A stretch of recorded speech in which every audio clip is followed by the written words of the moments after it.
বিগত ২৪ ঘন্টায় আমরা দেখেছি যে রংপুর বিভাগ বাদ দিয়ে দেশের বাকি ৭টা বিভাগেই আমরা বৃষ্টিপাত কম বেশি পেয়েছি। তবে দেশের দক্ষিণাঞ্চলে বিশেষ করে খুলনা, বরিশাল এবং চিটাগাং ডিভিশনে এবং ডেফিনেটলি বরিশাল এবং খুলনা, বরিশাল, চিটাগাং ডিভিশনে ভারী থেকে অতি ভারী বর্ষণ আমরা লক্ষ্য করেছি। এর মধ্যে ফেনীতে উল্লেখযোগ্য পরিমাণ বৃষ্টিপাত বলতে যে বিগত ২৪ ঘন্টায় ৩৯৯ মিলিমিটার। এটা আসলে হাইয়েস্ট না। ২০০৫ সালের আপনার ১৬ই জুলাই ৪২০ মিলিমিটার আমরা রেকর্ড ইতিপূর্বে দেখেছি। ফলে যে আসলে বর্ষাকালে আমাদের দেশে প্রচুর বৃষ্টিপাত হয় এবং জুলাই মাসটা হচ্ছে সবচেয়ে বৃষ্টিবহুল মাস। তো এটা আমরা ব্যতিক্রমধর্মী বলবো না। প্রতি বছরেই দেখা যায় যে এরকম ৩০০-র উপরে বৃষ্টিপাত দেখা যায়। গত ২-৩ দিন থেকে আমরা চিটাগাং এবং যে এলাকাগুলোতে বৃষ্টিপাত হচ্ছে, বিশেষ করে পাহাড়ি অঞ্চলে পাহাড় ধসের এবং মেট্রোপলিটন এলাকায় আমরা অস্থায়ী জলাবদ্ধতার জন্য আমরা ওয়ার্নিং মেসেজ দিয়েছি।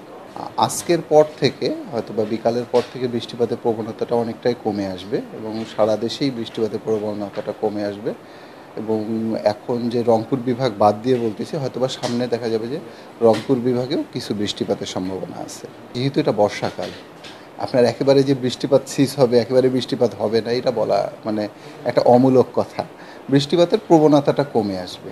আমরা সমুদ্র বন্দরের জন্য ৩ নম্বর সতর্কতা সংকেত দিয়ে রাখছি। এটা আসলে মেইনলি স্টিপ প্রেশার গ্রেডিয়েন্টের কারণে, বায়ুচাপের তারতম্যের কারণে রোলিং হয়। রোলিংয়ের ফলে দেখা যায় যে ছোট ছোট নৌযানগুলো সমস্যার সম্মুখীন হয়। এই জন্য আমরা ৩ নম্বর সিগন্যালটা রেখে দিয়েছি। আর উপকূলীয় অঞ্চলে নদীবন্দরের জন্য ১ নম্বর সিগন্যাল রাখা হয়েছে। এখন যেটা আছে সেটা হচ্ছে আমাদের বিশেষ করে গ্যাঞ্জেটিক ওয়েস্ট বেঙ্গলের উপরে একটা লো প্রেশার আছে আর এর ট্রাফ অর্থাৎ বর্ধিত অংশ নর্থ বে পর্যন্ত আছে। এর প্রভাবেই কিন্তু প্রেশার গ্রেডিয়েন্টটা আছে এবং সেই জন্য সমুদ্র বন্দরের জন্য ৩ নম্বর সিগন্যালটা আছে।